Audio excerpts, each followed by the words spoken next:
Көрікті көштің, күміспен күптелген, соңғы кемесіндей болып, домбырасы күмбірлеп, көмекейі бүлкілдеп, қайран Қарекеңнің өмірден озғанына да бірнеше жылдың жүзі болыпты.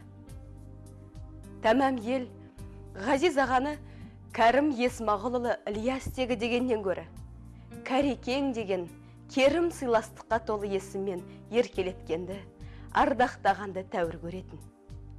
Біржан Сал, Ақан Сері, Балуан Шолақ, Үкілі Ыбырай, сән түзеген сал серілердің, ұлттық болмысты жасаушылардың, сом алтынның сынығы іспетті.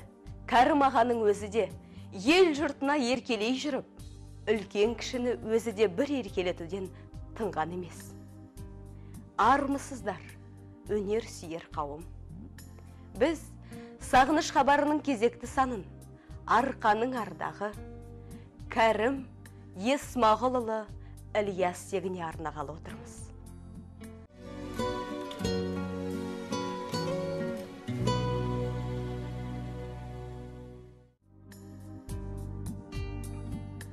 Ежелден әнші жыршы, сал серісімен аты шыққан Көкшетау облысының Айыртау ауданына қарасты Сырымбет өңіріндегі шағын ауыл Алшынбайда 1929 жылы дүниеге келдім. Өнерпаз әулеттің өнегесі 4-5 жасымнан қолыма домбыра алдырды. Атақты Біржан Салдың баласы Теміртастың Ильясовтар әулетімен араласуы менің талантыма қозғау сап, өнерді өмірлік серік етуіме мұрындық болды. Мектепте оқып жүргенде әнші бала танып, аудандық, облыстық, тіпті республикалық байқауларда лауреат атандым.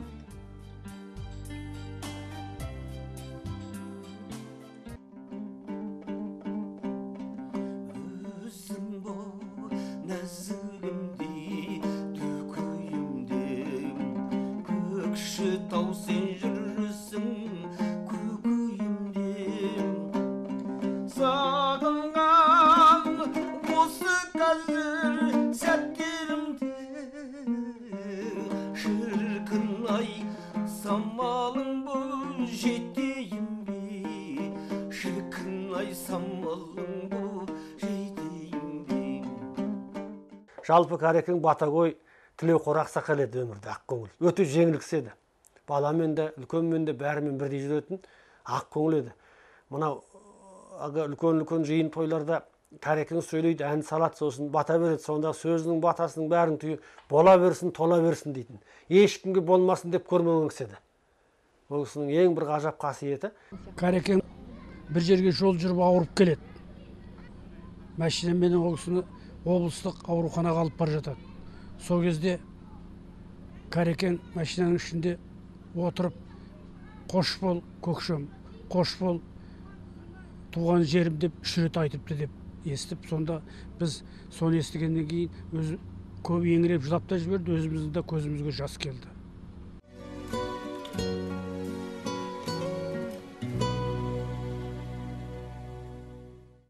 Адам тірі тұрғанда арманның таусылмайтыны, ұлт тұрғанда оның ұлттық нақышты әсем әні, жүрек жыры түгесілмейтін анық.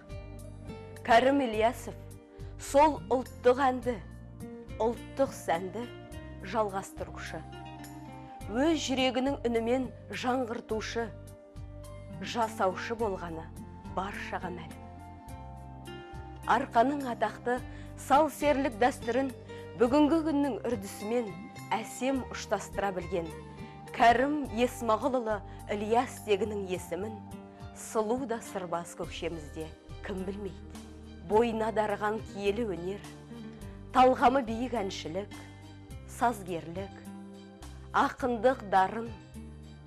Кәрім аға халқының сүйіктісі, еркесі болып өтті. Негізі атамыз қолынан домбырасын тастамаған, ән айтып жүрген адам ғой. Осы домбыраның бір тарихы бар ма, сыры бар ма, соны айтып берсең. Тарихы бар, сыры бар.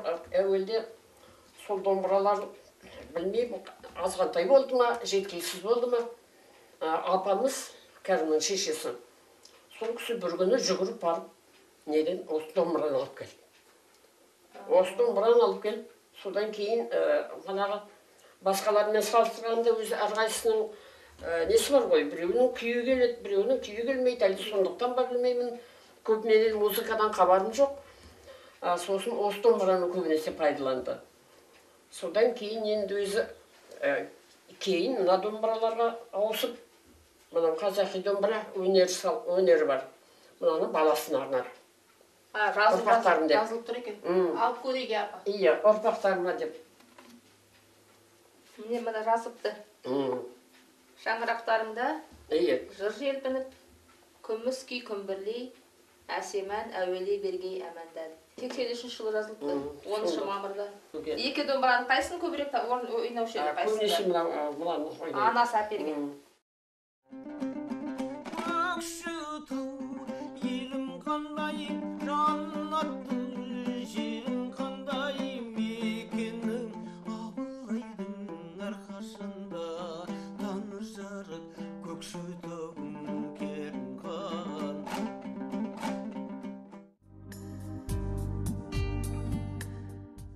Ұстазы жақсының ұстамы жақсы демекші Тырбидың Молдахметі, Отызбайдың Шәкені сияқты танымал ақын, әнші жыршыларды тыңдап, өнер кәусәрмен сусындаған едім.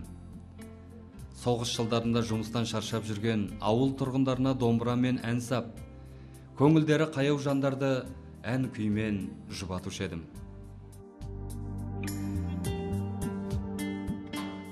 Мен әннің әлдейімен күйдің құндақ бесігінде өскен азаматпын. Бұлай деп отқаным, мен өз бақытты да мекенмін. Біржанның баласы Теміртастың алдында отырып ән үйрендім. Бұл енді 34-35 жылдары. Ақ батасын берді. Осымен кішкентай көбегенім соңыра әнші ақын болар деп. Сол кісінің құдірет қасиеті шығар мен. Сол 5 жасымнан бастап домбыраға үйір болдым. Қолымнан әлінге дейін 70-тің желкенін қолым алсам да домбыраны тастамай келетірім. Өнер жалпы менің өмірім.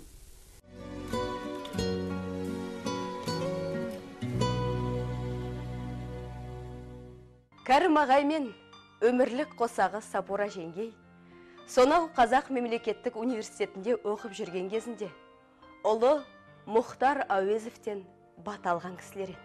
Мені Мұхтар Омарханұлы кішкене қоңырым деп еркелетуші еді дейтін Кәрекең. Маған келіп бір күні сені біздің деканатқа шақырып жатыр. Соны деканатқа ақырындап бұл неге шақырады? Айтқан жоқ. Ақырындап есікке кірсем, қақ тұрды 5-6 үлкен адам, қақ ортасында Мұхтар отыр. Мұхтар Әуезов. Сосын мен жағында кім диплом жетекшісі, мына жағында тағы басқа. Оларға қарауға бізден жоқ қой. Ұяламыз. Сосын қалқам Мұхтар үйленген екенсіздер, айналайын үй болыпсыздар деп батасын берді. Тату өмір сүрдік. Кәдім біріміз қағырып. Ұлының ұлағатымен көркейген қарапайым азаматтың ғұмыр сапары сәтсіз болған жоқ. Университетті бітіргеннен кейін әуелі Қорғалжының айдыннан ән аққуын ұшырып, сол жақта мектепте бала оқытып жүріп, оркестр құрып, онымен Алматыдағы республикалық фестивальға қатысып, ел есінде қалды. Одан кейін 60-шы жылдары Сырымбет саласынан сәулелі әуен іздеп, Айыртаудан ағиық өнерпаздардан қалдырған мұраның іздерін тауып, көп игілігіне жаратуға ұмтылған. Көкшетаудың қиыр-қиырын талай аралап, өнерлі жандарды құмнан маржан тергенде іздестіріп, тауып, жұрт назарына ұсынған. Осының бәрін баспасөзде журналистік қызмет атқарған кезінде, радио мен теледидарда қызмет істеген жылдарында көп кәдесіне жарата білді. Көзі мынау машинкаға түсіп тұр. Осының бір тарихы бар шығар, соны айтып берсеңіз кішкене. Бұның тарихы қысқа ғана. Еркештің машинкасы. Еркеш Ибрагим машинкасы. Біраз пайдаланып, неден қарағандаға ауысқаннан кейін жұмысты қойғасын ба білмеймін. Әйтір осы машинканы Кәрімге берді.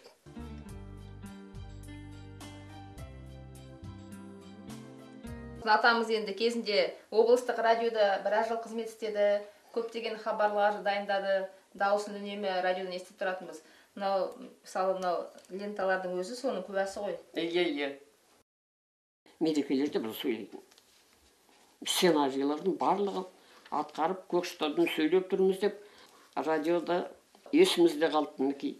Өзінің материалдарына сондай ұқыпты қарайтын. Егер бір материал жазып эфирға шығаратын болса, сол эфирға шығып кеткенше жанына тиштік болмайды. Ол кісі әр сөзін әр өзінің әуеніне дейін бәрін бақылап отыратын. Радиокомпозицияны екеуміз екі дауыспен оқитынбыз. Ол кісі маған көп үйретті. Әр сөзінің нақышын келтіріп оқуды, әр сөзінің мағынасын түсіндіріп айтуды маған ол кісі өте көп жақсылық жасады. Көп материалдар көбінесе ауылдарда аралап, көбінесе еңбек адамдарын жазды. Мен туған ауылым Өртақта мынандай бір әңгіме бар. Ол кезде автобус қатынап жатады. Тілшілер көбінесе жаяулап жалпылап сол автобустармен барады іс-сапарға. Бірде сол кісі автобуспен келе қалып түсіп, азырақ аяңдап келе жатса, елге қарайды. Бір уақыт артынан сондай бір жүк машина қуып жетіп, ағайды ішке мінгізіп алады ғой. Содан кейін қараса, өзі радиодан дауысын естіп жүрген, газет бетінен оқып жүрген Кәрім Ілиясов ағамыз танып қапты әлгі жігіт. Ойбай аға, сіз сондай адамсыз ғой. Сізді ылғи тыңдаймыз, естиміз, оқып жатамыз газеттен. Сондай бір үлкен адам бола тұра, бұлай жаяу келе жатқаныңыз не деп? Сізді еш уақыт ойламас едім осылай жаяу жүреді деп. Сонда Кәрім ағамыз айтты: ой, біз деген партияның жаяу солдатымыз ғой, осылай жаяу жүре береміз деп.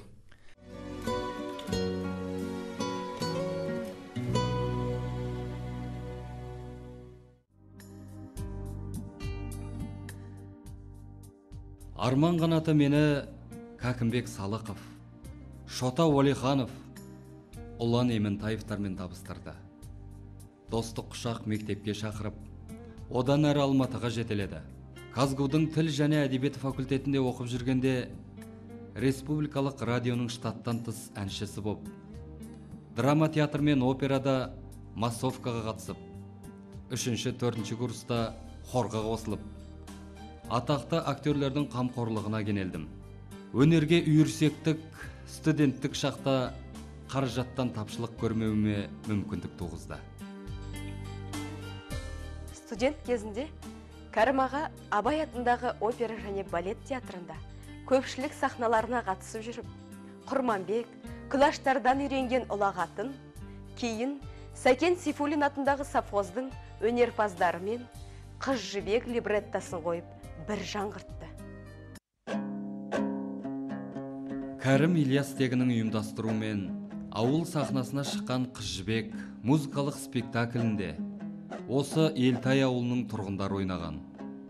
Ауыл адамдары Қыз жібек, Төлеген, Бекежан, Шегенің ариясын орындап, кәдімгі актерлердей рөлге кіріп, сахна саңлақтарына ұқсай білді. Бүгін осы қойылымның бас кейіпкерлері қайтадан бас қосты. Қыз жібектің образын сомдаған Кәмәш, оның ғашығы Төлегенді сомдаған Әбу, қос мұңлықтың атанасы мен жолдас құрбыларын сахналаған Қуандық. Тауарих Саматтар осы ауылда тұрады. Заман ағымына қарай қалаға қоныс аударғандар да бар. Бүгін олар 20 жылға кейін шегініс жасап, өз рөлін қайта сомдап көрді. Айтылған сөз, берген серт, қайталанбас айнымас. Уәде де шосын. Уәде де шосын. Жүрушім мойын бұрмай, тірі жанғай. Қосылса арман ғарманай, жайдым қошақ, мен сендік арғы жағынай, өзі қамдай. Гәку, гәку, гә-гә-гә-гә-гә-гә-гә-гә.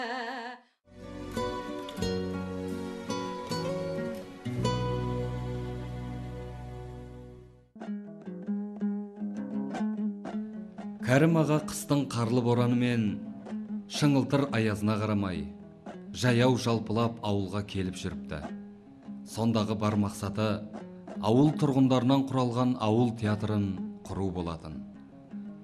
Алтайдың ішінде Ғабит Мүсіреповтің Қыз жібек либреттосын сахнаға алып шыққан Кәрім аға халықтың алғысын алып, ыстық ықыласына бөленді.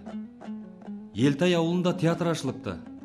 Актерлер жергілікті тұрғындар екен деген жылы сөз елді елге тарады. 4 рет сахнаға шығардық.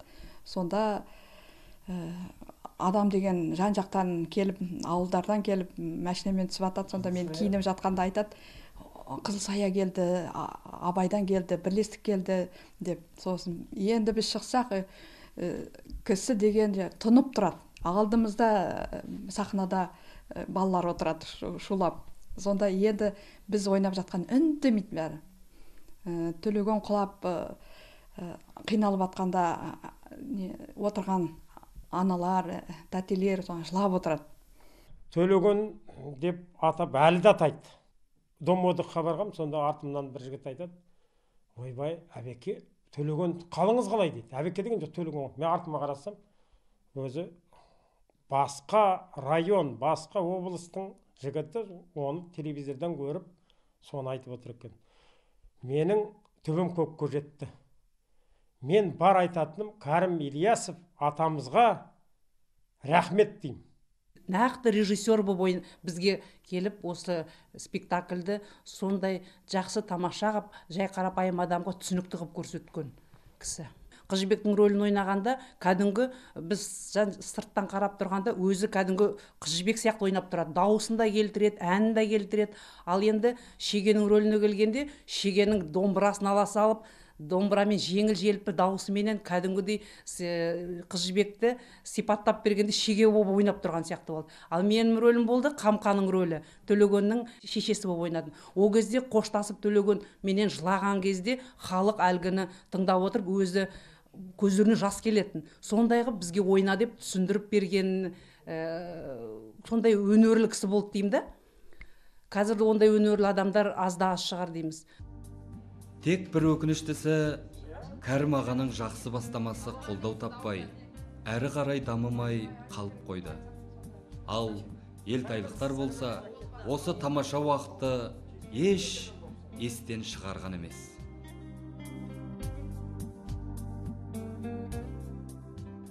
Қыз жібек либреттосын әупіріммен қойған болдық. Мұның бәрі Көкшетау үшін намысқа тырысқаным ғой білгендерге. Мән бермеген бастықтармен керісіп қалуға тура келді. Көмекшілерім де қашан қойғанша сеніңкіремеді. Дегенмен қыздарым сенімімді ақтады. Рахмет. Көрші ауылдарға бару керек еді. Олар көре алмай, бәсекеге барған сыңайлары бар. Іштарлық деген көкшенің өнерін құлдыратып жібермесе не қылсын? Жақсылықты қалада, далада қызғанама қалай? Мен түсінбеймін. Қолдау болса, халықты атақ беруге де болар еді. Әрине, ол үшін көп еңбек, талай, тер төгу қажет ақ. Кәрекең өзі бір осы Көкшетауда енді көтермелесе, көтермелейтіндей, алқаласа, алқалайтындай, алдымызға ұстап, абыз десе, абыз деп айтатындай, сал серінің нағыз жұрнағы деп айтсақ, соған толық сиятын адам. Сол Кәрекеңді көз тіршінде өз ойлаған деңгейде, одан да биік деңгейде біз осы көкшелік зиялы қауым дейік, басқа дейік, сол ондай құрмет көрсете алғанымыз жоқ. Қазақ өнері үшін, қазақ ән үшін, қазақтың руханиятына қатысты азды кемді жасаған саналы ғұмырына біз дұрыс баға беріп, соны құрметтей алғанымыз жоқ, шын айту керек.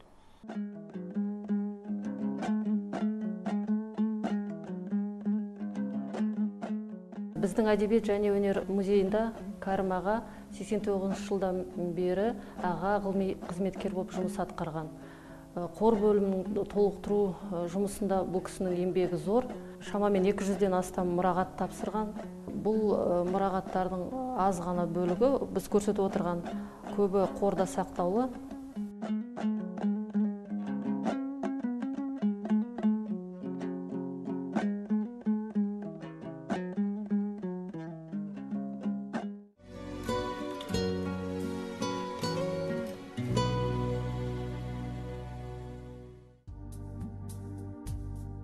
Кәрекеңнің халық арасында кең тараған бірнеше шығармасы бар. Белгілі ақын Кәкімбек Салықовтың Оқжетпес, Еркеш Ибрахимнің Сағыныш, Жұмағали Сайынның Достық туралы, Төлеген Қажыбаевтың Ақық тектес Ақбидай, Шырқашы Сәулем, Қасым Аманжоловтың Сайрашы Бұлбұл, Маман Ементаевтың Көкше әуені өлеңдеріне ән шығарды. Сондай-ақ өз сөзіне жазылған Көкшетау Сарыарқаның Раушан гүлі, Шоқанның орындалған аманаты, Арайлы Ақтаңым, журналист әндері кейінге қалдырған мұра. Шарықтап, шырқап өмір сүріп келе жатқан Кәрім ағамыздың осы бір екені жүрегімді дір еткізеді әйтеуір. Памирлер, Гималайлар шуап жатыр, Оқжетпес жер бетінде біреу ғана. Апырай, шіркін бауырым-ай, айтқан ақ екенсің. Саумал көлің, қос көліңді, сырым бетіңді, Оқжетпесіңді шын сағынбасаң бұлай сөйлер медің шіркін. Сағынған екен ғой. Мен де сағындым. Сағынамын бәрін, сағынамын.